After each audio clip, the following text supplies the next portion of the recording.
Mental Health Monday. Another episode of Mental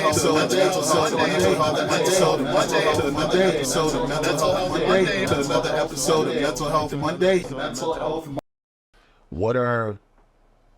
We're gonna do this in levels. Sure. What's 3 pieces of advice you'd give a teacher dealing with a child who has ADHD from your experience? Don't get stressed out about what they're doing. They're not being mischievous. They're literally reacting to their environment. And they're a child. They don't understand anything else. And this is their perception of their environment. Their perception is going to be very different than anyone else. Ask them questions and make them feel comfortable enough to answer those questions. Yeah. Do you think asking them questions gets a measure for where they are and where they're not? It gets a measure of what they can understand. Yeah. Or what they're perceiving and what they're doing. How they're viewing it. And if it's, oh, I really can't help doing this, or I am, having fun, or this is just my base existence. This is how I get down in my brain. But as a kid, fun is a good start. Yeah. Kids want to talk to kids like an adult. And I don't mean like aggressively or mean or curse, but just, have a conversation like we're having a conversation. Yeah. They're with it. And that makes all the difference. All right. What are 3 pieces of advice you'd give a parent dealing with a child who has ADHD? Remember that this is your child. Start with love. And then educate yourselves on the things that they're doing. So, okay, my child is doing this. Are there children who are also doing this? Why are they doing this? Pay attention. Ask questions in a calm voice. So, and that's just with ADHD, with anything. Hey, Tommy, for example, what's going on? How's your day going? Oh, I did this, that, and the third. Oh, how did that make you feel? Why did you do this or that? And then after the conversation's done, okay, go about whatever you were doing. It shouldn't be anything that you punish off rip. It should be a conversation first. Yeah. Like, hey, this is thought, like Tommy says he hit some kid. Why'd you hit that kid? How did that make you feel? You probably shouldn't hit kids. Next time, do this, try this. Yeah. So what do you think is misunderstood when it comes to being a child with ADHD? 3 things that are misunderstood. Just because they're running around and talking, that's not them misbehaving.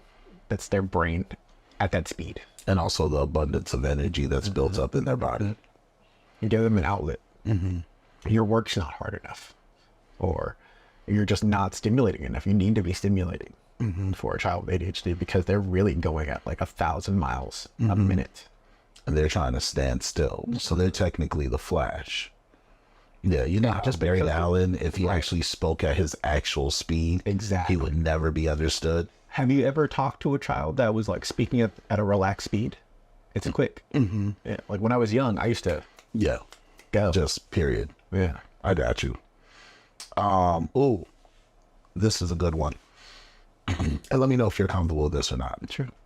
What are 3 pieces of advice you would give a parent who's dealing with a child who is grappling and dealing with suicidal ideations? First, make sure that they are comfortable to talk to you about anything. And you have to be the safe space. How do you set that standard? It's hard. It's not easy. Because if your child sees you upset, they're going to worry about, okay, what makes them upset? And if they've told you something and you react harshly, okay, I'm not going to talk to them about that ever again. And that's the end of it. Yeah. So that's you'll have to rebuild that, and that's going to be much harder than it was to break. So things like that, you have to really be on top of your own emotions. It's not easy to be a parent. Oh, no, definitely not. Not even a question. And it's nearly impossible to be a perfect parent. Yeah, there's that word, right? That word that we know so much about, right? As a parent that's dealing with a child who is dealing with SI, what are 3 common mistakes that you see or have observed? Your experience may be different, so for you, you may not have seen mistakes. Not too many personally. There was a point where I got to that point for a reason. It was just you know, my mom luckily decided to come downstairs at that time and she handled it well.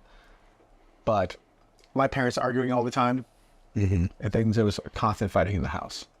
I feel like your responsibility. Absolutely.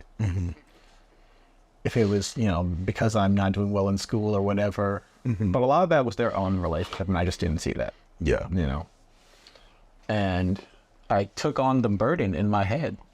Like, that was, everything is my fault. So if Do you think it would have helped if they would have had these talks with you about while they're arguing instead of just or argue away from us, yeah. you know, You had other other brothers and sisters? Okay. You said us. So I was like, that sounds like a big family. yeah, there's a lot of us.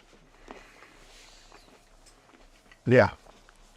So argue in their own space. And yes, this is their house, but you're yelling aggressively, nearly like hurting each other in front of your kids. Learned behavior, Yeah. you know.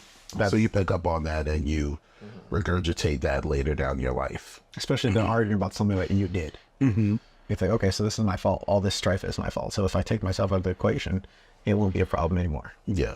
And that was my rationale for that. That was your go-to. Yeah. Would you say,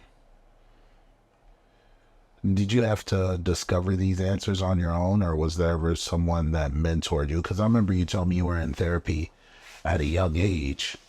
Was that helpful for you, or was it interesting? Because not everyone's therapy experience as a kid is positive. It wasn't the most... Talking about therapy back in the 90s. Right. Yeah. It wasn't terrible, but it was basic.